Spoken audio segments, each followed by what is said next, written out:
Okay.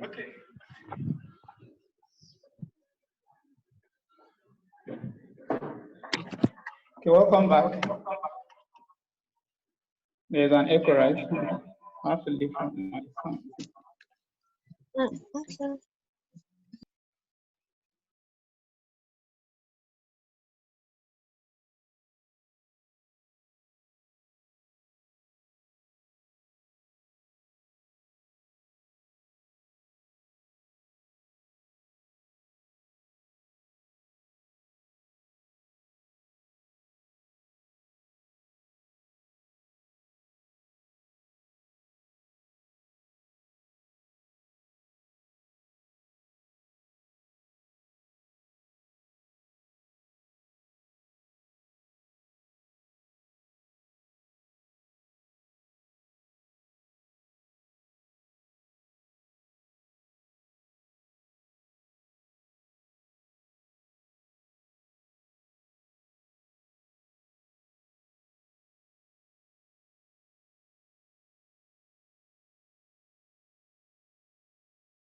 Please unmute your mic. Can't hear you, oh, please. So.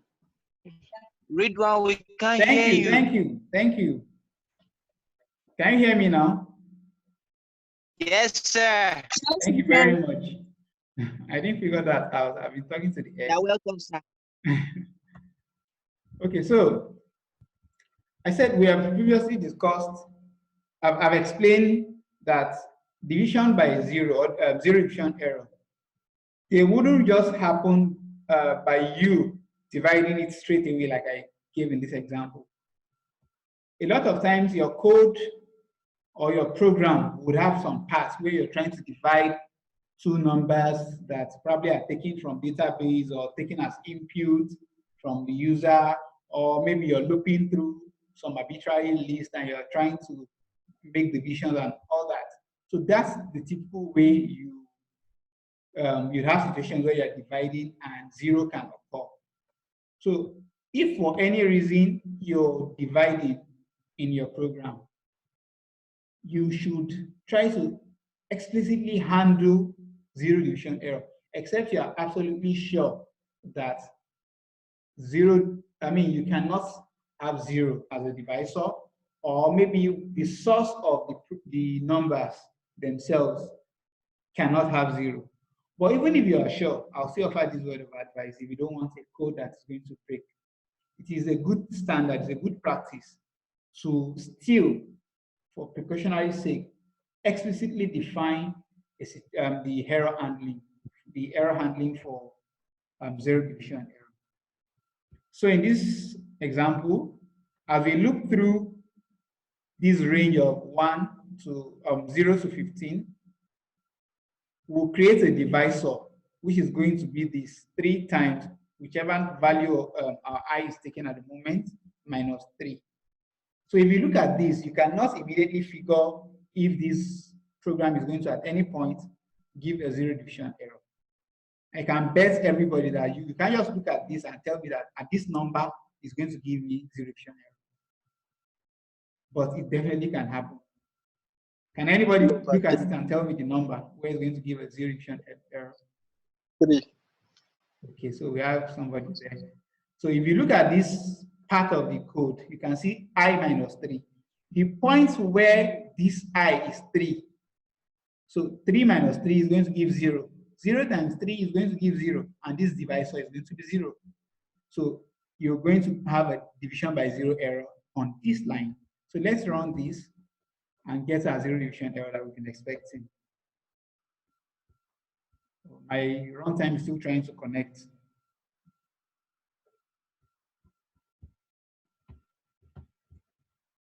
This is actually one of the shortfalls of running your program on Google Collaboratory. Yeah, but optionally, I could have connected to my local runtime. So let me connect this collaboratory. For those of you that might be interested in connecting collaboratory to your local runtime, let me do something. You can as well just learn how to do that. So I'm going to open my Jupyter notebook.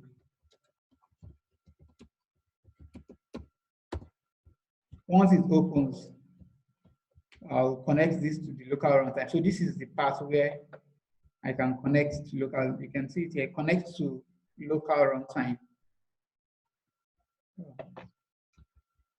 Okay, so here you can see number 0 runs correctly, number 1 runs correctly, number 2 runs correctly, number 3 throws an exception. And this point where we already said it was going to throw an exception is where it threw the exception. So division by 0, that's the description for the error. Okay. Now, we go on to handling exception. So we already know that exceptions are going to happen. Errors are going to get through. So when you've known that, you must know how to handle such errors. So there are two main ways, at least by my own observation, that you can handle exception. You can handle exception implicitly or explicitly. I know another screen is displaying. I'm trying to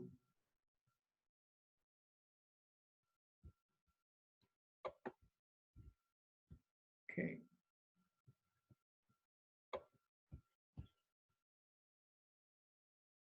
So this part of this code I'm copying, you can see token equal to. So this is the token that maps this runtime to your browser. So my browser opened, use this token to connect to this my kernel. This is a kernel now. This command environment, this is the kernel, this is a runtime.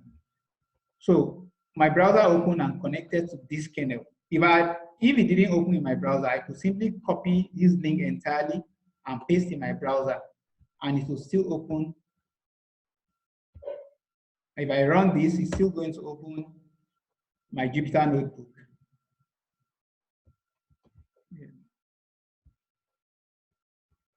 There's an issue there. This is not okay. So okay, sorry. It got shut down because I pressed Ctrl C 3 times. If you press Ctrl C, it shuts down your kernel. You can see the instruction here. Use Ctrl C to stop this server and shut down all kernels. I should have copied it using Enter. So that's what I'm going to do once it opens now. So this kernel is gone. So I'm going to close it and wait for the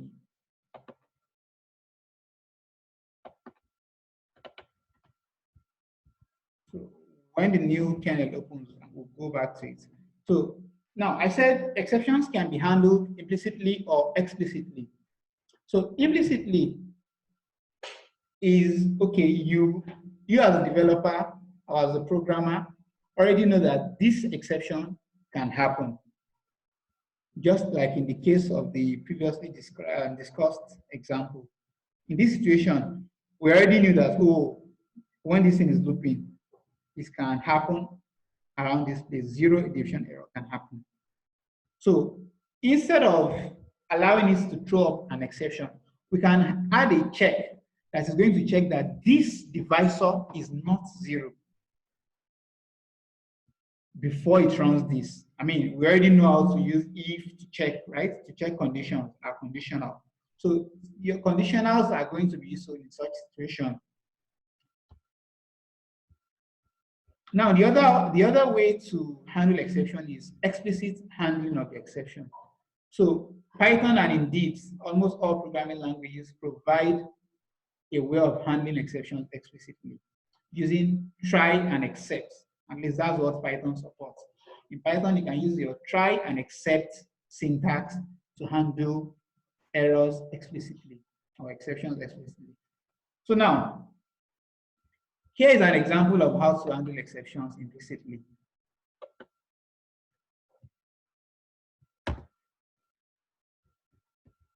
Okay, so this is up now. I wanted to show you how when you copy this, it will still open your Jupyter notebook.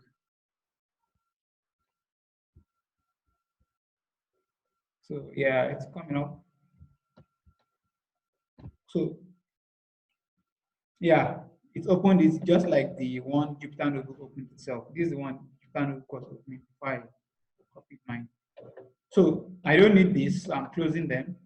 Where I need it is here. I want to connect it to my local runtime. So I'll come here, I'll check connect to, I'll click on connect to local runtime, and it tells me to create local connection by following these instructions. So simply paste it here. I've pasted what I copied here. So I'll click on connect.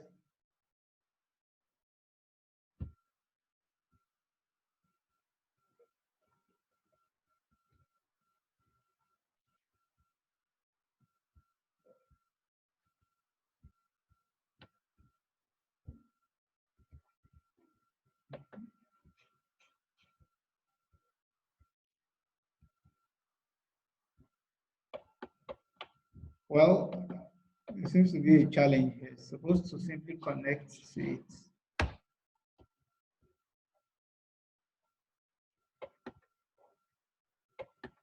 This should not really matter. Okay, so as not to waste our time, we'll leave this for another day. I'll figure out what the issue is with it. And the next class, I'm going to explain it.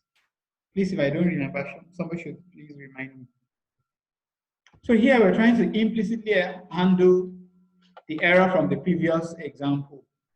So we simply add a conditional that checks if divisor is 0. So here it checks if divisor is 0.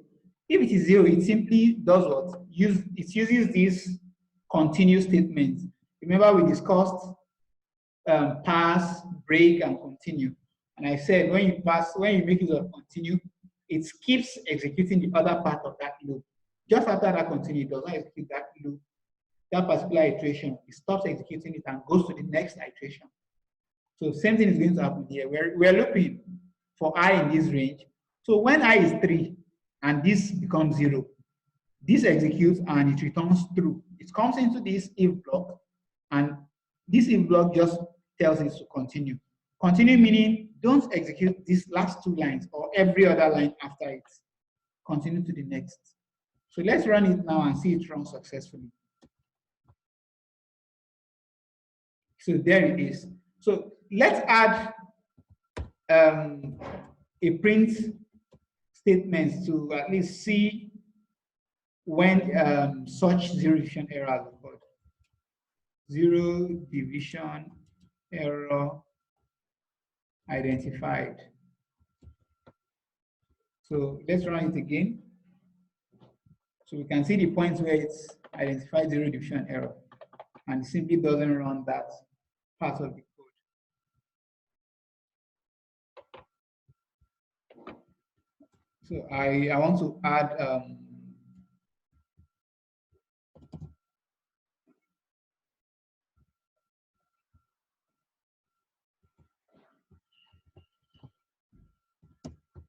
so we can see each number. So here 0, 1, 2. When it goes to 3, it skips 3 and went to 4. Okay, so here, this is another example. So in this example, we want this code to run as long as this person, okay, let's just go into the code. Age is supplied as input. It allows you to enter your age. Then it comes here and check if your age is digits. It converts your age to an integer value, and it prints this statement, and it breaks. What breaks simply does is it terminates the loop. We've discussed it before. I'm emphasizing on it again. It breaks by, it terminates the loop when it runs this break line. That means the loop stops running completely. But if the input here is not digit, if this is false, it comes to the else block and it prints, please enter a numeric value, and the loop continues. It comes back to start. Remember, this is a while true loop. It's meant to run as long as there's no condition that is breaking it. It will run for eternity. So it comes here and it runs this line again and it comes again. So let's run it and see it in practice, enough of the theory. So here I'll enter a digit first to see it run correctly and break. So let me say my age is 56. I'm quite old. So you will be 57 here, you'll be 57 next year, and it stops. The code has stopped running, you can see it here. Now, let me run it again and enter a non-digit value. So let me enter Y. So the error is this, please enter a numeric value. I enter H, tells me the same thing. For as long as you enter non-numeric value, it continues to give you that. But the moment you enter any numeric value, it stops. You will be, I entered 1, 2, 2, blah, blah, blah, blah, 8. So it tells me that I'll be 1, 2, blah, blah, blah, blah, 9 next year. So that way I have explicitly handled this exception. Now, let's think of it. If I didn't have this here, this is what's going to happen. I'm going to create that situation where I don't have this checking of this. Let me just put if true. Okay, no.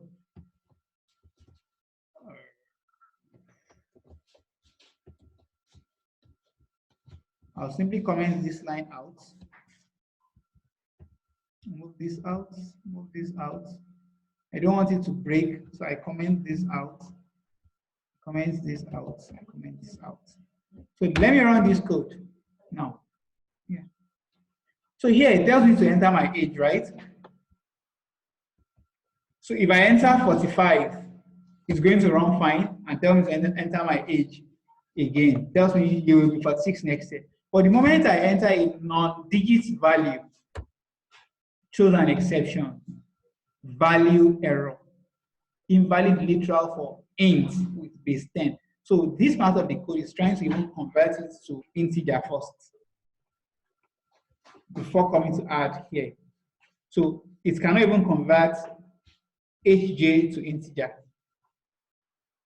So it's obviously true an error there. So you can see that before I made this correction,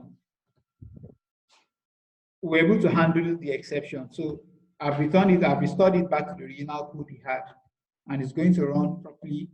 If I put GH, it's going to tell me, please enter a numeric value. If I enter a numeric value, it's going to run correctly. Okay, now, explicit exception handling.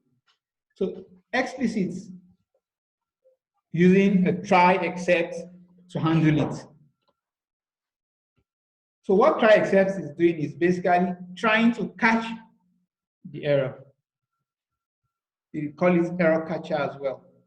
So the example below catches a zero division error. So the same zero division example we had before, here we're using try except to catch the error. We already know the part of the code that's going to throw that exception. It was this line that threw the exception before, if you remember. So we simply encase or enclose that line with a try block. And you remember that anytime you have a column, you have to create an indentation in the next line. So there's an indentation from the try block here. So I try to divide. So what I try is doing is, okay, try to see what this is going to, what's going to happen in this line or in this block of codes. But if it gives the exception, don't crash the program. At least, except I say crash it. Don't crash the program or don't stop it abruptly. So here, so it comes here and checks. If it gives zero division error, it doesn't crash it, it doesn't throw the error, it comes to this except block. And this is where we specify what we want it to do when it sees an exception, when it sees an error. So if this part returns an error, it comes and executes this. If it doesn't return an error, it doesn't execute this. It simply goes to the end of the line. That order is very important for you to understand. When it executes this try and it checks for the error, I mean, it's only when error is thrown or is thrown that you get an exception, right? So that's the only time you want to use this except block. Except means there's an exception. But if there's no exception, it's not meant to execute this exception block. So when you are writing your try and except, ensure that you don't put anything you want to run when there's no exception. Any code you want to be executed when there's no exception, you don't put it in the except block because it won't run if there's no exception. Okay, so let's run it and see it work fine.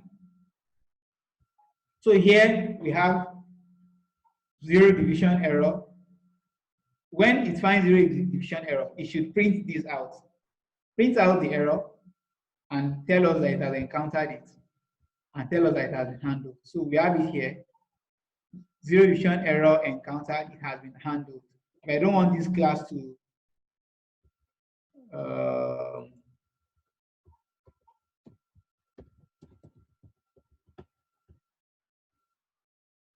yeah, sorry. Okay, yeah, so now we have zero division error encountered, it has been handled. Okay, so the next example here, the example below catches all types of error. So here we specifically handle zero division error. And that is actually the best practice. But if for any reason you have a code that you want to really handle, I mean, you want to handle all kinds of error, irrespective. Anytime there's an error, just handle it. I'm going to explain why that is dangerous. So let's run this. It's simply going to handle all kinds of error. It simply tells us error occurred and is keeping this iteration. So any kind of error that occurs here, it doesn't care, it's simply going to handle it. So let me give you an example. So in this example, I'm saying try out blah blah blah times. So let me multiply it by another variable. And let me call the variable multiplier. Who can tell me what the problem is supposed to be here?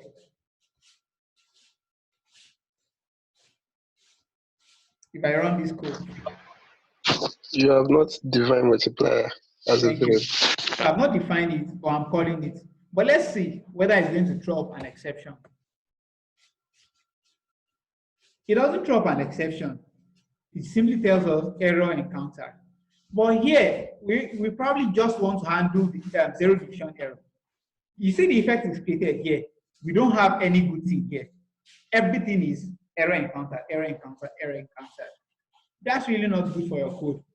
The aim of this code has been fixed. It's supposed to actually do something, divide and print out a result.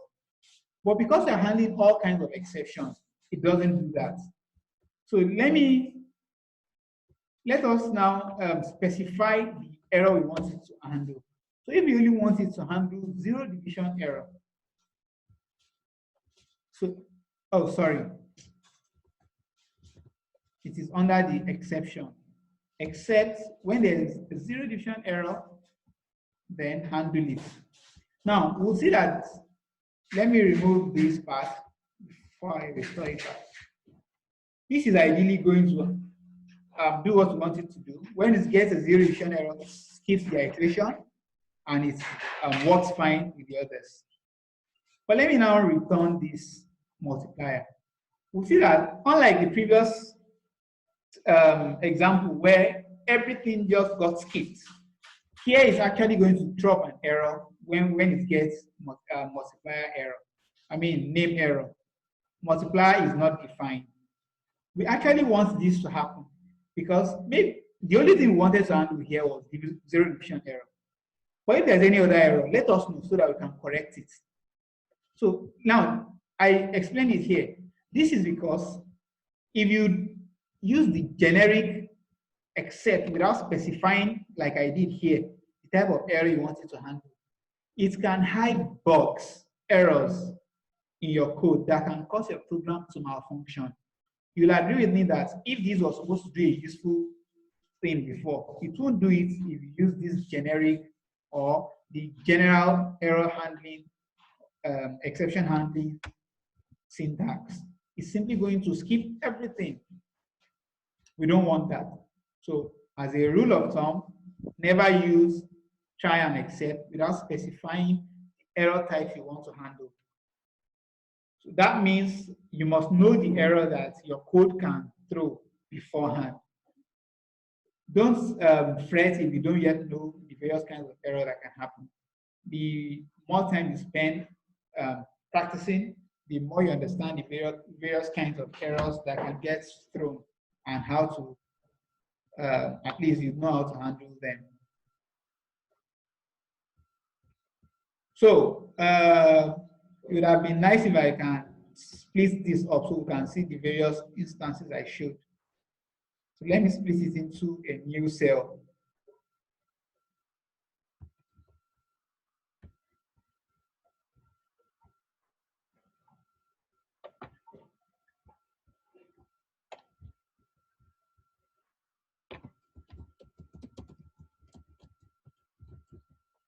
Do this instead.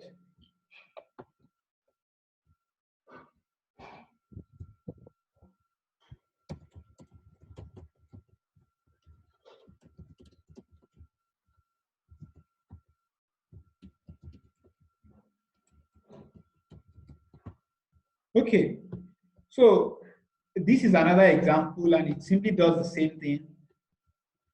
I define a function and I put a try catch.